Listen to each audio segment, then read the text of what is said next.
Hello, everyone. Welcome to ELI, the only podcast in India where we bring a new industry leader and founder on every episode to talk about their journey and their story of building a startup. And today we have with us a serial entrepreneur, Vivek Tandon, who is the founder of Revalyu, and he has founded multiple companies, multiple unicorns over the years. And his current venture, Revalyu, is into the business of recycling plastic bottles. Hi, Vivek. Welcome to ELI. Hi. Thank you for having us. So Vivek, I think you have had a long journey as an entrepreneur. Can you tell us from the very beginning, like how it all started? What was your little bit about your early life, and what was your first stint with entrepreneurship? Oh gosh, my early life. So actually, I was born in Uganda. My mother is Chinese Malaysian. My father is Wow. India, and I was born in Uganda under quite tough regimes and tough political situations. And I suppose that's what kickstarted my entrepreneurship. It was more a necessity to solve problems and to find ways to earn money for the family. So from a very young age, I suppose my earliest memories are really probably at the age of 8 or 9 years old, finding routine and ways to bring income into the family.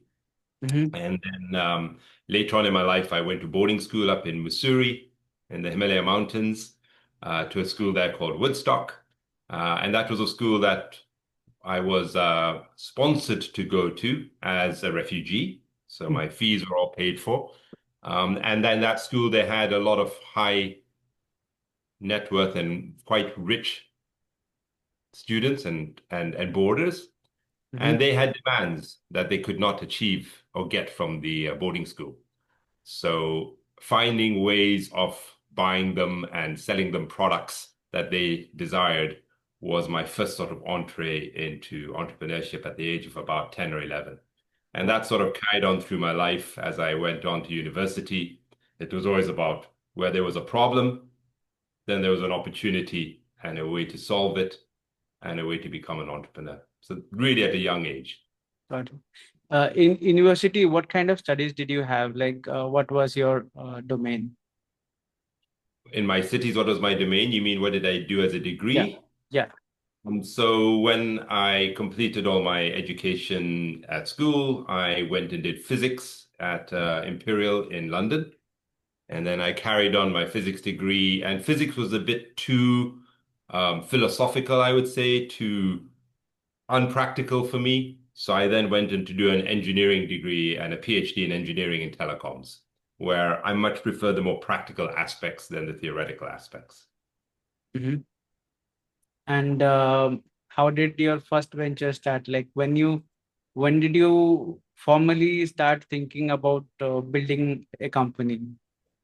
Oh gosh, so all along, so at university as well, when I went to university, I did not have sufficient sponsorship or money or funding. So I had to find my own way to make my own money to pay my way through university. So that started off in a number of things. It started off by working for people in the evenings and working for other entrepreneurs, to then starting up my own venture at the age of 18 at university. I set up in those days what was called international callback. So Mm-hmm. callback effectively was a methodology, oh gosh, this was going back now 35 years, where you'd recognize that in certain countries like England, international telecom calls were cheaper when you made the call out. But if you're in other countries like, let's say, Zimbabwe, where there had not been telecom deliberalization yet, international calls were very, very expensive. And so international callback was a very quick, easy way of starting the phone call from England to Zimbabwe rather than from Zimbabwe to England and hooking your clients together. That was my first big venture. It was called Vivek Communications, or Vicom for short. Mm-hmm. And I started that company at the age of 18 and sold it um, quite successfully at the age of 20 to 21, and made my first good returns on capital then. At university also, there were a lot of other opportunities. So, for example, in those days, computers are not so prevalent, Mm-hmm. and you had a lot of PhD students who needed to have their PhD thesis typed up. And the better opportunity was to take those theses, send them off to Kenya, Uganda, have pools of people type them up there, and then FTP the files back to England, print them in England, and bind them in England. And by doing that, you could effectively bring down the cost and efficiency of preparing PhD thesis.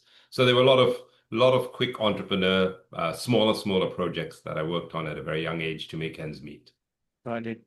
And coming to your latest venture, Revalue, I think its root was started back in 2014. Correct me if I'm wrong. But can you describe the genesis of, starting this venture? What was your interest into recycling, and how did you learn the technologies behind it? And tell us about it. Yeah, so I was very fortunate after university. I was then given a lot of jobs at places like British Telecom, and I got to work with some very successful startup founders in companies like Sienna, which are on the telecoms area. And fortunately, by the age of 30 or 32, I had made sufficient wealth that I was quite comfortable and could put my focus into other directions. I looked very seriously at areas like setting up charities or setting up communities in Africa to help the disadvantaged. But very quickly, I realized that actually one of the big issues, and this is now going back 20, 22, 23 years, was actually climate. And the effect in those days of more lack of water and the encroachment of the desert. So those were the first sort of highlights. Okay. That got me very, very interested in environment. And there weren't in those days many companies who were really focused on environment and sustainability. So as part of that, I set up a company called Aloe Private Equity. Mhm. And Aloe Private Equity was probably one of Europe's very, very first dedicated private equity funds focused only on investing in green technology. And in those days, we called it clean tech, really. So that Mhm. was more the term phrase back then. So this company that you mentioned called Revalyu came about through a recognition of what I called mines above ground. Mhm. So mines above ground was a concept where we looked at what technology or what had been used around us on our tables, our platforms, but had been, which still had an inherent value. So it sort of tried to understand and get away from this concept of waste Mhm. and started to recognize that by actually applying technology and developing technology, you could convert that waste back into a product of equal or higher value to virgin material. And that was the real conceptual change. So in those days, recycling really wasn't recycling. Mhm. It was more downcycling. It was more the treatment of waste rather than trying to understand how could you extract value from that waste and create a product of equal or higher value to virgin material. Mhm. And that's where the whole concept of revalue stemmed. Actually, revalue was one of the technologies that stemmed from that concept. We had other companies that were looking at battery recycling, waste electronic recycling, solar panel recycling, tire recycling, and revalue was focused very much on PET plastic recycling. Mhm. Can you describe this concept of PET plastic recycling? What is the underlying technology? How do you just go beyond the concept of, the cool term of recycling to, actually making it feasible, practical to recycle plastic bottles? So actually, the beauty about plastic bottles is Revalue didn't do anything majorly groundbreaking at that stage. So plastic bottles have been recycled for 20, 30 years. And in fact, India is definitely one of the world leaders in recycling plastic bottles. In fact, in India, pretty much 95% of all plastic bottles used are collected Mhm. and recycled.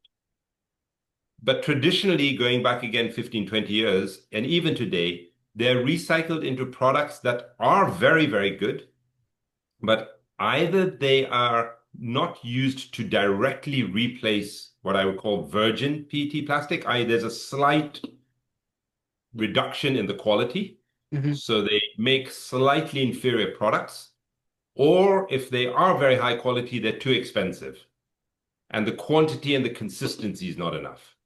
So what Revalue brought to the table was a new way at looking at recycling, And rather than just doing it traditionally, which was the mechanical way, and the traditional mechanical way meant you took a plastic bottle, you cut it up, and effectively you scrubbed and cleaned the outside of the bottle or the flake and the inside material in the surface.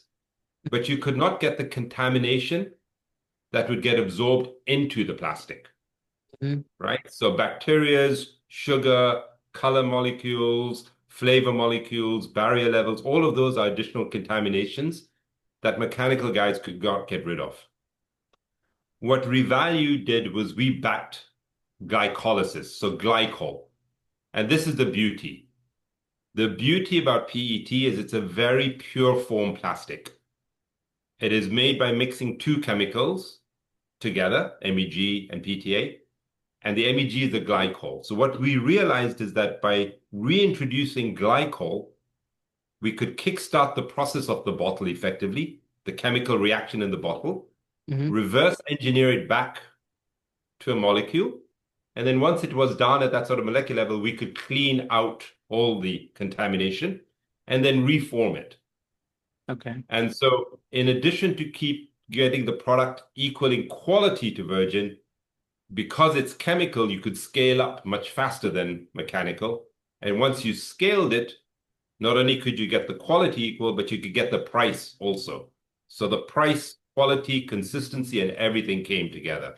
And that was really the big groundbreaking move. And why is it only about bottles? Plastic is used for multiple use cases. There are toys made of plastic. There are utensils. A lot of use cases. Yeah. Yeah, but why just bottles? No, that's actually a fantastic question. So I'm glad you asked that question because people talk about plastic and plastic waste and plastic recycling. And I think your question is perfect because there are so many different types of plastic. I cannot think how many. There's probably 30 types of different types of plastic.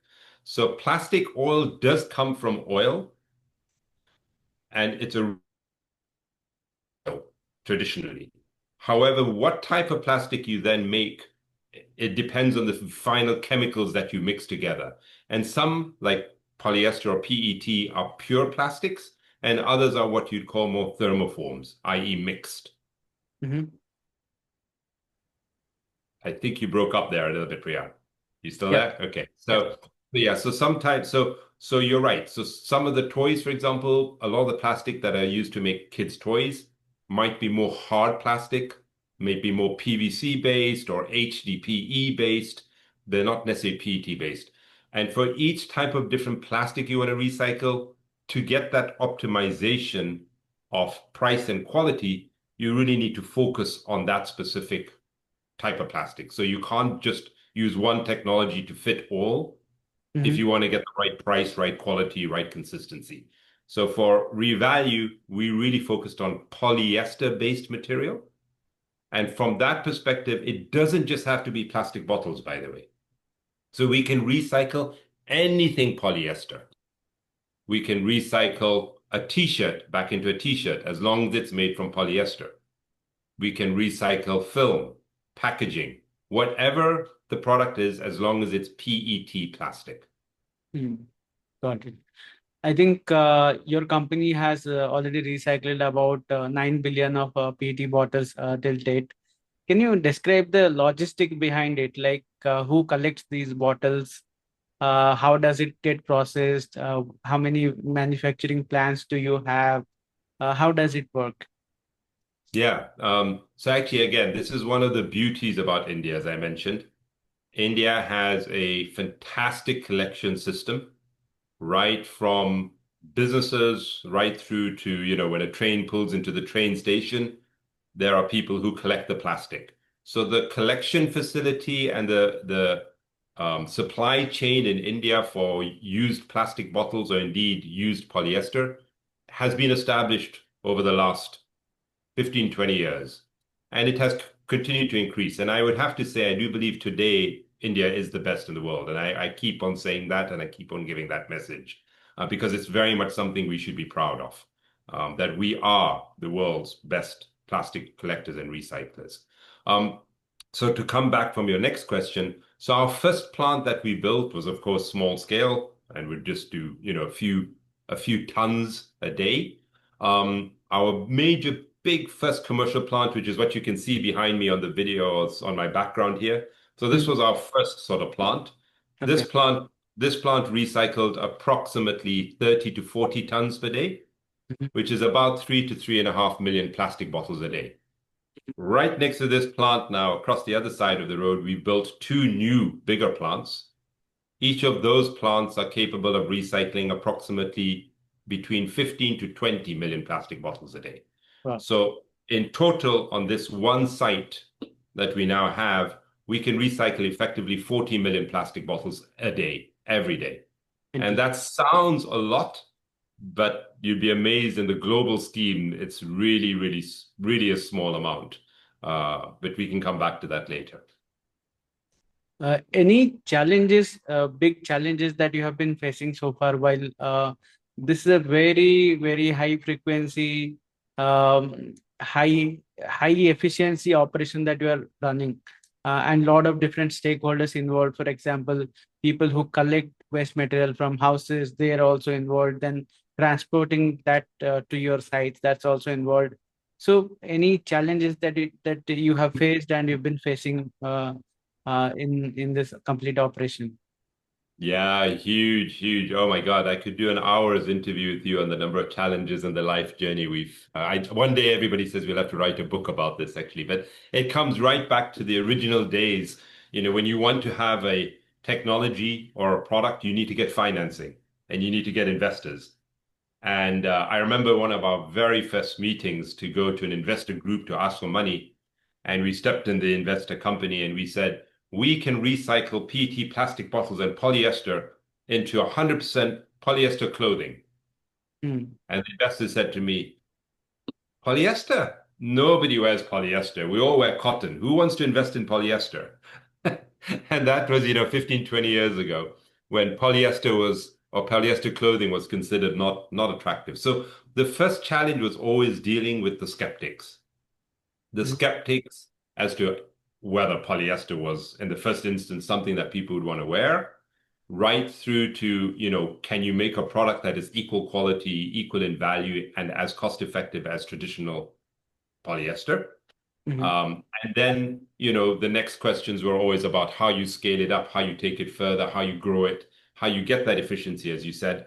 But really, the main challenges I would have to say were more misunderstanding or reading how fast the market would take up the product. So if I could put it blunt to you, if I came to you early on and I said, here's a product, it's the same quality as virgin, Hmm. it's the same price as virgin, but it is sustainable and it saves 80% less water, 90% less energy, and generates significantly lower CO2 than oil.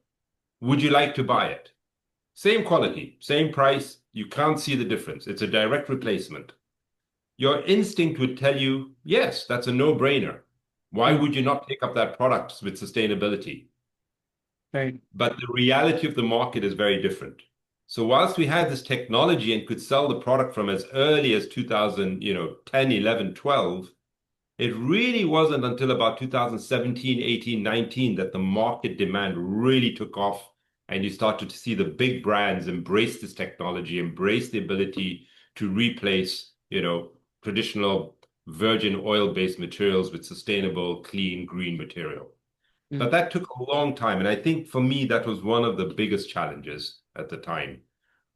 Today, the challenge, so the technology works, the demand is there, the product is there. But the biggest challenges today really are dealing with those things that you have no control over. And when I say those things, what I mean is things like, 20, 30 years ago, oil used to fluctuate by maybe $1 or $2 a month. Hmm. Today, oil fluctuates by $3 or $4 a week.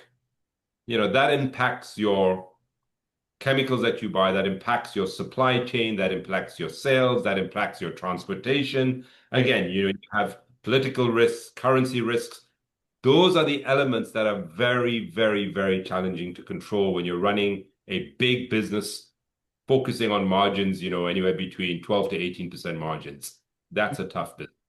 Got it. So you're saying it's also in the interest of the brands to use recycled plastic. 100%. So I think, a lot of the big brands today are embracing that. And India, indeed, as well, has been very big on this. But I think today brands recognize that they can replace their virgin-based materials with eco-sustainable materials at the same quality and same consistency. Hmm.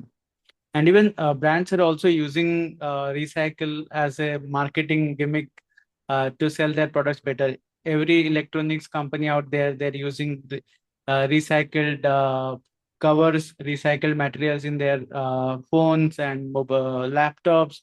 I've seen a laptop which is completely made out of recycled material. So it's a good selling point as well for selling to people who are concerned about the environment.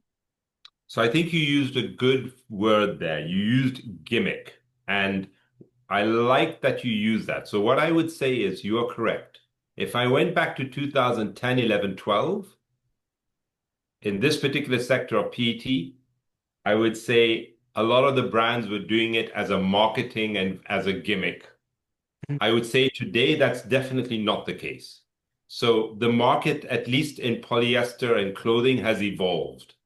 This is no longer a gimmick for people. This is very much an entrenched, solid view of a demand for sustainable products that are equal quality and the consumer cannot see the difference other than it being sustainable.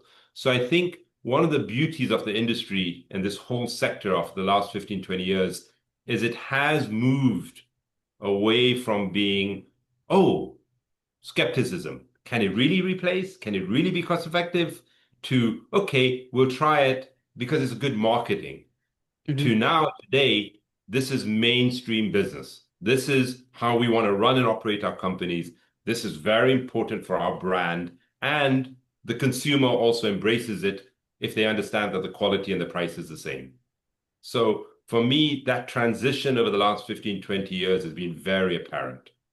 And so when you talk about a laptop, you're right. Maybe it will start as a gimmick because they'll have to start one by one, but it'll very quickly shift, in my opinion, to being mainstream. Got it. Uh, can you tell us about your view on India as a market for recycling? What portion of the uh, recycling is already happening? Like, let's say 100 bottles were thrown out in the environment. How much of that is being recycled and how much is still there, going inside the soil, polluting the soil? And how is it evolving in next 5 to 10 years? What's a Okay. trajectory decide. Yeah. So India today is using approximately, I would say, about 1.6 million tons of bottles a year. And the beauty, again, as I mentioned earlier on, is India is currently collecting probably about 1.5 million tons of those bottles today. So more than 95% of all the used bottles are collected in India today. Wow. And those 95% are then recycled into various different products. So the biggest market in India today for recycling plastic bottles has been traditionally to recycle it into staple fiber. So you have a large number of big textile companies already existing today that use mechanical technology to recycle it into staple fiber. And then that staple fiber finds its way into various products and consumer products. Typically, on average, that staple fiber tends to be lower quality than virgin staple fiber, and the technology that's used to recycle it is mechanical based. Okay. However, there are exceptions to that rule. Um, Outside of that, you do have a lot of recycling of lower grade products. So made into things like strapping, for binding your boxes together and other material pipings, etc. And then you have another sector that's developed it, which is like the revalue sector, which is a high quality, high end, high consistency. And today that market is really growing. So that's where you are now seeing not just the take up of bottles to convert into clothing, but now the Indian government since April has also launched bottles back into bottles. So You now have the ability to take a bottle back into a bottle into a t-shirt, and also in the next 2 to 3 years, a t-shirt back into a bottle. Got it. Got it. And finally, what are your plans as a company to move into other areas of recycling, like recycling of metals, for example, recycling of paper and wood and any other metal out there, not just plastic, not just bottle? No, so Revalue's goal is to be the world's, well, I think I would even say today, right now, Revalue is the world's #1 recycler of polyester waste. And there is a massive, massive problem there that we're only just touching on the iceberg. So today, you talked earlier on about us recycling 9 billion bottles so far. But Mhm. just to give you an idea of comparison, the world generates 660 billion bottles a year. Okay. So when we recycled 9 billion, or when we're recycling at our plant 45 million bottles a year, it's barely, barely the tip of the iceberg. Mhm. Revalue needs to build at least, let's say for India, we need at least probably 160 revalue plants just in India to solve, 30 to 40% of the problem in India. Mhm. And then you need to take this global, because this is a global problem. So we need to build plants all over the world to do this. So that's one. The other thing is, as I mentioned to you, we're focused on polyester. So whilst you and I have talked about bottles, we do also have the ability to recycle anything polyester based, i.e., we could take a t-shirt, which is made from polyester, Mhm. reverse engineer that back, and make that back into a t-shirt, or make that back into a bottle. There's film, there's packaging. So Revalue is a company focused on PET plastic. Myself, as an entrepreneur, I am personally looking at the recycling of other technologies, other products, other materials. But for Revalue, it's very much a polyester recycler. And we work with people who have that issue, have that problem, and want to come to us to solve the most efficient way of recycling polyester. Got it. And finally, before we close, any final message you have for other people out there, other entrepreneurs out there, on how should they look at recycling? If there are brand manufacturers and brand entrepreneurs listening to us, how would you advise them about, embracing sustainability and recycling? What is your final message to everyone out there? So I would say the priority for us as a world is to use less and less raw resources, and to recycle more and more and make use of the products that we've already extracted from the ground and convert those more and more. So my dream has always been, it's quite well known that today 85% of all the aluminium in the world comes from recycled, and less than 15% comes from virgin. Mhm. With the technology that Revalue has, in the next 15, 20 years, it would be a dream where 80% of all the bottles in polyester were made from existing polyester and not from oil. Mhm. And that same concept, I think, can be applied to other areas. Copper, not just aluminum, but copper, or circuit boards, or glass, or more and more, as an industry of entrepreneurs and brands, we should recognize that there is this ability to apply technology and develop technology to truly reverse engineer products that are no longer wanted or have had one use back into virgin material, and reuse again and again, and recycle again and again. I think this is a concept that is going to go and hopefully continue to develop over the next 20 to 30 years. I think this is a mega trend. We Mhm. talk about mega trends and investing mega trends. This is one of those big mega trends that's going to continue for 20, 30 years and start being applied to different sectors, different products, different materials. But, this really is a great opportunity for entrepreneurs, for brands, for everybody. This is a big, big industry, and India has really embraced this.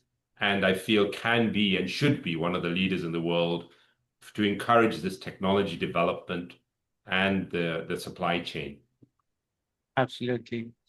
Well, on this note, we will close the session. Thanks for joining us, Vivek. Pleasure to have you on our platform. And I think the work you are doing is really helping the planet Earth, being to be green, more greener than ever. And this is a very sustainable approach to a business as well. And kudos to you for doing that. Thank you, Vivek. Thank you for having us on your show, and thank you for the invite. Much appreciated. And I look forward to seeing the development of your group and your company as well. Thank you. Thank you, Vivek. Bye bye. Bye.